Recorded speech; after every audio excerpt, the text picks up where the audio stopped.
घर और किचन के कामों को करना काफ़ी मुश्किल लगता है, लेकिन छोटे छोटे टिप्स एंड ट्रिक्स के थ्रू किया जाए तो यही काम काफ़ी आसान हो जाते हैं। नमस्ते दोस्तों, मैं हूँ छाया और आपके अपने चैनल छाया रसोई में एक बार फिर से आपका बहुत बहुत स्वागत है। हमेशा की तरह फिर से आपके लिए बहुत यूजफुल टिप्स एंड ट्रिक्स लेकर आई हूँ, जिससे आपका काम करना काफ़ी आसान होगा, आपके समय और पैसे भी बचेंगे।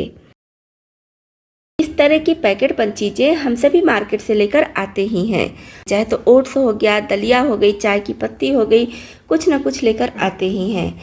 इसको हम डिब्बे में खाली कर लेते हैं। कभी कभी ऐसा होता है कि थोड़ा बहुत बच जाता है, तो इसको हम जिप लॉक से लॉक करके रख देते हैं, लेकिन फिर भी कुछ दिन में देखते हैं कि सॉफ्ट पड़ गया है। तो आज मैं बहुत आसान टिप लेकर आई हूँ जिससे ये सॉफ्ट नहीं पड़ेगा। तो इसके लिए जो भी चीज़ें आपकी बची हैं उसके पैकेट को पहले इस तरह से हम चुन्नट बना लेंगे। खाली वाले पाउच को ऐसे चुन्नट की तरफ बना लेंगे और अब जिधर से कट किए हैं उधर से इसको अंदर की तरफ ऐसे फोल्ड कर लेंगे। अगर ज़्यादा बड़ा पैकेट है तो आप 2 बार फोल्ड कर लीजिए और छोटा है तो 1 बार इस तरह से कर लीजिए। अब अगर आप इस पर जिप लॉक लगाएंगे तो ना तो आपकी चीज़ें सॉफ्ट होंगी और ना ही ख़राब होंगी। तो आप चाहे तो इस तरह से जिप लॉक लेकर इसको अच्छे से लॉक कर दीजिए। और आपके पास अगर जिप लॉक नहीं है, इसका यूज नहीं करना चाहती हैं, तब क्या कीजिए, तो इसके लिए हमें चाहिए रबर बैंड। तो इसको हम इसके ऊपर अच्छे से फोल्ड कर देंगे। जिस साइज़ का आप रबर बैंड ले रही हैं उसी के हिसाब से 2 3 4 बार इसको अच्छे से फोल्ड कर दीजिए, तो भी ये बढ़िया से लॉक हो जाएगा। इसमें किसी भी तरह की नमी नहीं जाएगी और ये चीज़ें सॉफ्ट भी नहीं पड़ेंगी। तो ये टिप वैसे तो बहुत छोटी है, लेकिन घर गृहस्थी के लिए बहुत यूजफुल है। तो इस टिप को आप भी अपने किचन में अपना सकती हैं। तो सबसे पहले हम लेंगे एक कटोरी।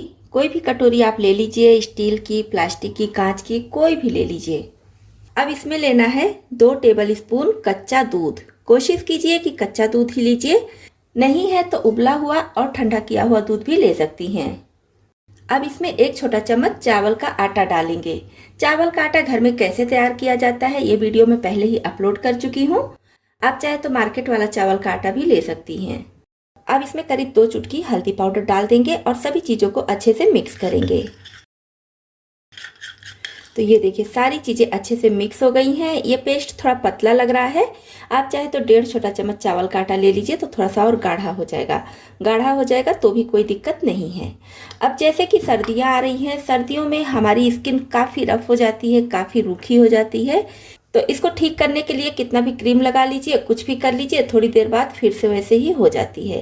तो इसी के लिए हम इसको बनाकर तैयार करेंगे और इसको आप चाहे तो अपने हाथ पैरों में लगाएं, चाहे तो चेहरे पर लगाएं, कहीं भी लगा सकते हैं, कोई भी इसका साइड इफेक्ट नहीं है।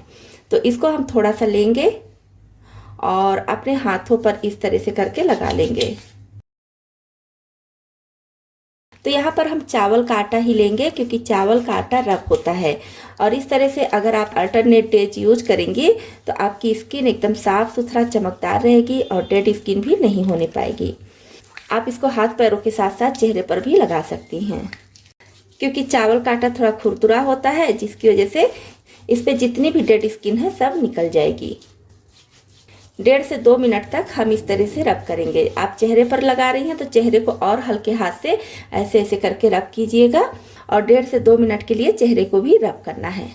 तो इस तरह से रब करने के बाद अब इसको हल्के गुनगुने पानी से धुलना है, क्योंकि इसमें हम कच्चा दूध लिए हैं तो कच्चा दूध थोड़ा चिपचिपा सा हो जाता है और अभी सर्दियों का भी मौसम चल रहा है, तो इसलिए इसको हम हल्के गर्म पानी से धुलेंगे। तो इस तरह हम देखेंगे हमारी स्किन एकदम साफ सुथरी चमकदार हो जाएगी। और जो इस पे गंदगी की परत जम जाती है या स्किन जो फटी फटी सर्दियों में लगती है, अगर आप इसको लगाती रहेंगी तो फिर ये प्रॉब्लम भी नहीं होने पाएगी। तो इस टिप को इन सर्दियों में आप भी जरूर अपनाएं। नेक्स्ट टिप है हमारी सब्जियों को लेकर। किसी किसी घर में होता है कि सब्जियां पर डे खरीदी जाती हैं और पर डे बनाकर ख़त्म कर दी जाती हैं, फिर नेक्स्ट डे खरीद कर लाई जाती हैं। लेकिन कहीं कहीं पर ऐसा होता है कि मार्केट दूर होता है, तो पूरे सप्ताह भर के लिए ही हमें सब्जियों को लेकर रखना पड़ता है। तो मेरे यहाँ से भी मार्केट काफ़ी दूर है, इसलिए मैं भी कोशिश करती हूँ कि सप्ताह भर के लिए ही सब्जियाँ और फल लेकर आ जाऊँ और फिर स्टोर करके रख लूँ। तो हरी सब्जियों को स्टोर करने में काफ़ी दिक्कत होती है। अगर हम इसको पॉलीथीन में स्टोर करके रखते हैं तो पॉलीथीन एक तो नुकसानदेह होती है और दूसरा उसके अंदर पानी आ जाता है, तो जिससे सब्जियों के जल्दी ख़राब होने का डर होता है। अगर आपके घर में भी एक साथ ढेर सारी सब्जियां आती हैं जिसको स्टोर करने में काफ़ी दिक्कत होती है, तो मैं बहुत आसान टिप लाई हूँ जिससे आप ढेर सारी सब्जियाँ एक जगह स्टोर करके रख पाएंगी और आपकी सब्जियाँ पूरे 15 से 20 दिन तक एकदम फ्रेश रहेंगी। तो इसके लिए मैं ली हूँ करेला और शिमला मिर्च। आप कोई भी हरी सब्जियां ले सकती हैं। तो इसको रखने के लिए हम यूज करेंगे पिलो कवर का। तो ये मेरे यहाँ देखिए पिलो कवर है, इसका जो बेडशीट है वो फट चुका है, तो इस पिलो कवर का यूज मैं करूँगी सब्जियों को रखने के लिए। वैसे भी पिलो कवर का बहुत सारा यूज हो सकता है, लेकिन आज मैं यहाँ पर सब्जियाँ रखकर आपको दिखा रही हूँ जिससे आपकी सब्जियाँ पूरे 15 से 20 दिन तक फ्रेश रहेंगी और इसमें पानी भी नहीं आएगा। पानी अगर आता भी है तो पिलो कवर कॉटन का है जो पानी को सोख कर लेगा, तो आपकी सब्जियाँ बिल्कुल भी खराब नहीं होंगी। तो इस तरह से आप एक साथ जितनी भी सब्जियां चाहे रख दीजिए, कोई दिक्कत नहीं है, क्योंकि पिलो कवर काफ़ी बड़ा होता है तो अलग अलग सब्जियों को रखने की ज़रूरत नहीं है। आपके फ्रिज में जैसा स्पेस है उसी के हिसाब से आप इसमें सब्जियां रख दीजिए। इस तरह से मैं इसमें सब्जियां रखती हूँ। अब इसका चैन बंद करेंगे और सब्जियों को इस तरह से करके सेट कर लेंगे जिससे कि कम जगह में आ जाए। और अब इसको फिर से एक बार ऐसे, अगर पिलो कवर बड़ा है तो एक बार फिर से ऐसे लपेट देंगे और इस तरह से करके अब इसको हम फ्रिज में रख सकते हैं। तो इस तरह से आप एक पिलो कवर, 2 पिलो कवर या फिर कॉटन वाले कुशन कवर का भी यूज कर सकती हैं। इस तरह से आपकी सब्जियां काफ़ी लंबे समय तक बिल्कुल फ्रेश रहेंगी। दिवाली के दिन हम नए दिए को जलाकर उससे पूजा करते हैं और पूजा करने के बाद इस दिए को फेंक देते हैं, कोई भी यूज नहीं रहता है। लेकिन मेरे चैनल पर आपको दिवाली के जले हुए दिए का कई सारा यूज मिल जाएगा। आज मैं फिर से आपके साथ एक और यूजफुल वीडियो शेयर कर रही हूँ जिसमें आप दिवाली के जले हुए दिए का पर डे या फिर पूरे साल के लिए यूज कर सकती हैं। तो इसके लिए हमें चाहिए दिवाली का जला हुआ दिया और इसको धुलने की या साफ़ करने की कोई भी ज़रूरत नहीं है। बस आप डायरेक्ट जला हुआ दिया ले लीजिए और साथ में एक ग्रेटर ले लीजिए। दिए को इस तरह से ग्रेट कर लीजिए, यानी कि घिस लीजिए। तो इससे हमें 2 फ़ायदा होगा। एक तो हमारा ग्रेटर काफ़ी शार्प हो जाएगा, दूसरा हमें इस दिए का पाउडर मिल जाएगा। तो आप वीडियो में बने रहिएगा क्योंकि आगे मैं दिवाली के दिए का और भी टिप आपके साथ शेयर करने वाली हूँ।